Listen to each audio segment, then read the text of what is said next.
ശ്രീ രാഹുൽ വാങ്കൂട്ടത്തിൽ കൂടി നമുക്കൊപ്പം ചർച്ചയിൽ ചേരുകയാണ്. രാഹുൽ, നേരത്തെ ചില കാര്യങ്ങൾ ഇവിടെ പറയുകയുണ്ടായി, ജയ്ക്ക് അടക്കം. അതായത് ഇപ്പോൾ കോൺഗ്രസ് പ്രഖ്യാപിച്ചിട്ടുള്ള പുനരധിവാസ പദ്ധതിയുടെ ഭാഗമായുള്ള വീടുകൾ, അതിന്റെ പ്രവർത്തനങ്ങളൊന്നും എവിടെയും എത്താത്ത സ്ഥിതിയാണ്. ഒരുപാട് സാങ്കേതികത്വം അതുമായി ബന്ധപ്പെട്ട് നേരിടുന്നുണ്ടെന്നാണ് മനസ്സിലാക്കാൻ കഴിഞ്ഞത്. ഇപ്പോൾ നേരത്തെ പി.കെ. ഫിറോസ് ഒക്കെ പറയുകയുണ്ടായി, അതായത് ലീഗിന്റെ ഭൂമിയുമായി ബന്ധപ്പെട്ട് തോട്ടഭൂമിയാണെന്നുള്ള പ്രശ്നങ്ങളൊക്കെ നിലനിൽക്കുന്നുണ്ട്. അപ്പോൾ ഇത്തരം സാങ്കേതികത്വങ്ങൾ പറഞ്ഞ് സർക്കാരിന് അതിന് മുടക്ക് നിൽക്കുന്നു എന്നായിരുന്നു പി.കെ. ഫിറോസ് അടക്കം പറഞ്ഞത്. അതിന് ജയ്ക്ക് പറയുന്നത് ഇക്കാര്യങ്ങളൊന്നും അറിവില്ലാതെയാണോ ഇത്തരം കാര്യങ്ങൾക്ക് മുന്നിട്ടിറങ്ങുന്നത്? ഇതൊക്കെ അറ്റ്ലീസ്റ്റ് ഒരു ബേസിക് ആയിട്ട് കാര്യങ്ങളാണ്, ഇതൊക്കെ പരിശോധിക്കേണ്ടത് എന്നൊക്കെ പറയുന്നുണ്ട്. അപ്പോൾ ഇപ്പോൾ ഈ കോൺഗ്രസ് പ്രഖ്യാപിച്ച പദ്ധതികൾ എവിടെ എത്തി നിൽക്കുന്നു? നിലവിൽ എന്തൊക്കെ തടസ്സങ്ങളാണ് അത് നേരിടുന്നത്?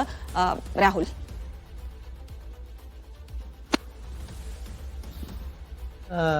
നമസ്കാരം.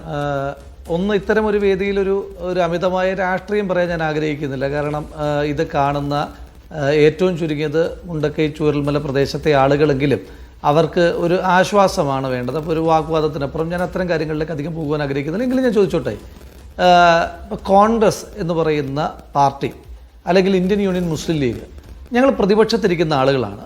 ഞങ്ങളുടെ ഏറ്റവും എളുപ്പമുള്ള ജോലി, ഇന്നലകളിൽ CPM ചെയ്ത ജോലി എന്താണ്? വെറുതെ കുറ്റം പറഞ്ഞുകൊണ്ടിരിക്കുക. എന്തായി നിങ്ങളുടെ വീട്, എന്തായി സർക്കാരിൻ്റെ വീട് എന്ന് ചോദിച്ചുകൊണ്ടിരിക്കലാണ് ഏറ്റവും എളുപ്പമുള്ളൊരു കാര്യം. പക്ഷേ ഞങ്ങൾ അങ്ങനെയല്ല ചെയ്തത്. ഞങ്ങൾ ചെയ്തത്, ഇപ്പോൾ ഇവർ പറയുന്നുണ്ടല്ലോ ഞങ്ങൾ എന്തൊക്കെയോ ചെയ്തു എന്ന്. ഇവരേത് കാലത്താണ് ചെയ്തിട്ടുള്ളത്? ഇവർ പ്രതിപക്ഷത്തിരിക്കുന്ന സമയത്ത്, ഇപ്പോൾ ഉമ്മൻചാണ്ടി സാർ കേരളത്തിൻ്റെ മുഖ്യമന്ത്രി ആയിരിക്കുന്ന സമയത്ത്, അതല്ല എങ്കിൽ ശ്രീ A.K. ആന്റണി സാർ കേരളത്തിൻ്റെ മുഖ്യമന്ത്രി ആയിരിക്കുന്ന സമയത്ത്, അല്ലെങ്കിൽ ലീഡർ ശ്രീ K. കരുണാകരൻ കേരളത്തിൻ്റെ മുഖ്യമന്ത്രി ആയിരിക്കുന്ന സമയത്ത്, അതുമല്ല എങ്കിൽ പുറകോട്ട് CH പിന്നെ അതുപോലെ ശ്രീ R. ശങ്കറും വരെയുള്ള ഏതെങ്കിലും ഒരു കോൺഗ്രസ് മുഖ്യമന്ത്രി, UDF മുഖ്യമന്ത്രി കേരളം ഭരിച്ചിരുന്ന കാലത്ത് ഇവരാർക്കെങ്കിലും ഒരാൾക്ക് പ്രതിപക്ഷത്തിരിക്കുമ്പോൾ ഒരു ഉരുള ചോറെങ്കിലും കൊടുത്തിട്ടുണ്ടോ? ഇല്ലല്ലോ. ഞങ്ങളിതെല്ലാം ചെയ്യുന്ന എപ്പോഴാണ്? ഞങ്ങൾ പ്രതിപക്ഷത്തിരിക്കുമ്പോഴാണ് സർക്കാരിനെ സഹായിക്കുവാൻ വേണ്ടി ഇത്തരത്തിലുള്ള ഉദ്യമങ്ങൾ ചെയ്യുന്നത്. ഇപ്പോൾ കോവിഡ് മഹാമാരിയുടെ സമയം, ഞാൻ അതിനകത്ത് ഒരു ക്ലാരിഫിക്കേഷൻ വരുത്തുവാൻ ആഗ്രഹിക്കുകയാണ്. കോവിഡ് മഹാമാരിയുടെ സമയത്ത് ഞങ്ങളുടെ പ്രവർത്തനം എങ്ങനെയായിരുന്നു? ഞാൻ അന്ന് യൂത്ത് കോൺഗ്രസിൻ്റെ സംസ്ഥാന ജനറൽ സെക്രട്ടറിയാണ്. ശ്രീ ഷാഫി പറമ്പിൽ യൂത്ത് കോൺഗ്രസ് സംസ്ഥാന പ്രസിഡന്റാണ്. അന്നത്തെ ഒരു സമരത്തിൻ്റെ പേര് സമരവും കരുതലുമെന്നാണ്. സർക്കാരിൻ്റെ ഒരു വിഷയത്തിനെതിരായിട്ട് അതിശക്തമായ സമരം നടത്തുന്നു. അതേ സമയത്ത് തന്നെ ആ സമര കേന്ദ്രങ്ങളിലെല്ലാം കോവിഡ് മഹാമാരിയുടെ കാലത്ത് ആളുകൾക്ക് പുറത്തിറങ്ങുവാൻ കഴിയാത്ത കാലത്ത് പച്ചക്കറി കിറ്റുകൾ ശേഖരിച്ച് വീട്ടിലേക്ക് കൊടുക്കുന്ന പദ്ധതി അത് ഞങ്ങൾ ചെയ്തു പ്രതിപക്ഷത്തിരിക്കുമ്പോൾ. ഇപ്പോഴും ഞങ്ങൾക്ക് ഇപ്പോൾ മുണ്ടക്കൈ ചൂരൽമല ഞങ്ങൾക്ക് ഏറ്റവും എളുപ്പമുള്ള ജോലി, അതാണ് ഞങ്ങൾ പറഞ്ഞത്. ഏറ്റവും എളുപ്പമുള്ള ജോലി ഇങ്ങോട്ട് മാറി നിന്നിട്ട് 770 കോടി രൂപ സമാഹരിക്കപ്പെട്ട സർക്കാരിന് ഇതുവരെ ഒരാൾക്കെങ്കിലും വീട് കൈമാറാൻ കഴിഞ്ഞിട്ടുണ്ടോ എന്ന് ചോദിക്കലാണ്. ഞങ്ങൾ അങ്ങനെയല്ല ചെയ്തത്. സത്യത്തിൽ ഇതിനെ കോർഡിനേറ്റ് ചെയ്യുന്ന നിങ്ങൾ എന്തിനാണ് സർക്കാരിൽ വിശ്വാസം അർപ്പിക്കാതെ സ്വന്തം ഒറ്റ കാര്യം ഇടപെട്ട് താങ്കളുടെ അവസരം തന്നെയാണ്. താങ്കൾ ഈ കോൺഗ്രസും യൂത്ത് കോൺഗ്രസും സർക്കാരിൽ വിശ്വാസം അർപ്പിക്കാതെ സ്വന്തം നിലക്ക് ഭവന നിർമ്മാണ പദ്ധതി പ്രഖ്യാപിച്ചത് എന്തിനാണ്? സർക്കാരിനെ എങ്ങനെയാണ് ഈ വിഷയത്തിനകത്ത് നമുക്ക് വിശ്വസിക്കുവാൻ കഴിയുക? ഇപ്പോൾ യൂത്ത് കോൺഗ്രസും അതുപോലെ തന്നെ കോൺഗ്രസും ഒക്കെ വീട് വെച്ച് നൽകിയിട്ടില്ല എന്ന് നിങ്ങൾ പറയുന്നുണ്ടല്ലോ.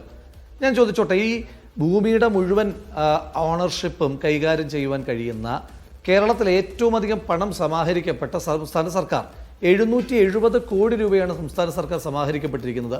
ആ സംസ്ഥാന സർക്കാർ ഇതുവരെ ഒരാൾക്കെങ്കിലും വീട് വെച്ച് കൈമാറിയിട്ടുണ്ടോ? അങ്ങ് പറയൂ.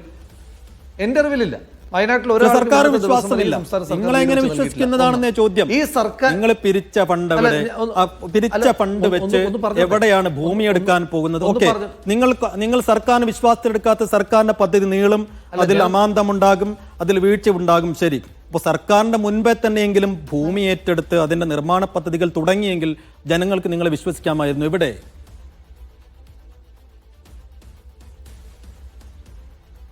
അല്ല, ഞാനതിൻ്റെ ഒരു സർക്കാരിൻ്റെ ട്രാൻസ്പെറൻസിയിലേക്കാണ് കടന്നു വരുന്നത്.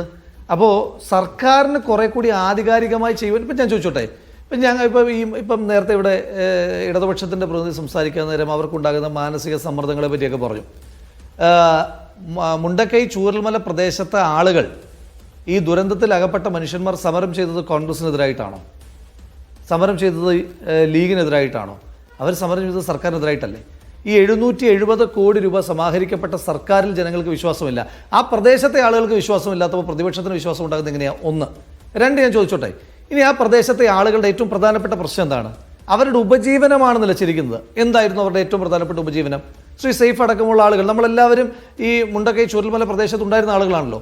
അവരുടെ ഏറ്റവും പ്രധാനപ്പെട്ട ഉപജീവന മാർഗമെന്ന് പറയുന്നത് ഒന്നുകിൽ ജീപ്പ് ഓടിക്കുക, അതല്ല എങ്കിൽ ഓട്ടോ എടുക്കുക. ഇതാണ് അവരുടെ ഏറ്റവും പ്രധാനപ്പെട്ട വരുമാന മാർഗ്ഗങ്ങളൊന്നും. പിന്നെ കടകളൊക്കെ ഉണ്ടായിരുന്ന ആളുകളുണ്ട്, കടകളൊന്നും താൽക്കാലികമായി നിർമ്മിച്ചെടുക്കാൻ കഴിയില്ല.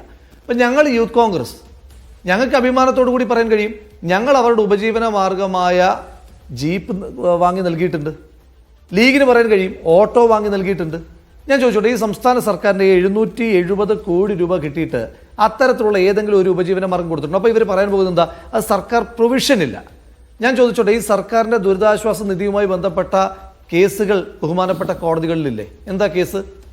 ഒന്ന് ഉഴവൂർ വിജയൻ എന്ന് പറയുന്ന ഇടതുപക്ഷത്തിൻ്റെ നേതാവ്, ആ ഇടതുപക്ഷത്തിൻ്റെ നേതാവ് മരണപ്പെട്ടതിന് ശേഷം അദ്ദേഹത്തിൻ്റെ വ്യക്തിപരമായ ബാധ്യത തീർക്കുവാൻ വേണ്ടി സംസ്ഥാന ദുരിതാശ്വാസ നിധിയിൽ നിന്ന് പണം ചെലവഴിച്ചു. ചെങ്ങന്നൂരിൻ്റെ മുൻ MLA ആയ ശ്രീ KK രാമചന്ദ്രൻ മാഷ്, അദ്ദേഹത്തിൻ്റെ നിര്യാണത്തെ തുടർന്ന് അദ്ദേഹത്തിന് വ്യക്തിപരമായിട്ടുണ്ടായ ബാധ്യത നീക്കുവാൻ വേണ്ടിയിട്ട് സംസ്ഥാനത്തെ ദുരിതാശ്വാസ നിധിയിൽ നിന്ന്, മുഖ്യമന്ത്രിയുടെ ദുരിതാശ്വാസ നിധിയിൽ നിന്ന് പണം ചെലവഴിച്ചു. അപ്പോൾ അതെല്ലാം നിയമം വിട്ടിട്ടല്ലേ? ആ വിഷയങ്ങളെല്ലാം കോടതിയിൽ കിടക്കുകയല്ലേ? ഇത് സംസ്ഥാന സർക്കാർ ഈ 770 കോടി രൂപയിൽ നിന്ന് ഈ സാധു മനുഷ്യന്മാർക്ക് ഒരു ഉപജീവന ശ്രമത്തിന് വേണ്ടിയിട്ടുള്ളൊരു പ്രവർത്തനം നടത്തിയിരുന്നെങ്കിൽ എല്ലാവരും കൂടെ നിൽക്കില്ലേ? ആരാ കൂടെ നിൽക്കാത്തത്? അപ്പോൾ ഈ സർക്കാരിന് ഇത്തരം പ്രവർത്തനങ്ങളൊന്നും തന്നെ വിശ്വസനീയമല്ല. ഇനി സർക്കാർ ഏകപക്ഷീയമായി കൊണ്ടുവന്ന് കരാർ കൊടുക്കുന്ന ആർക്കാണ്? നിങ്ങൾ തന്നെ പറയൂ.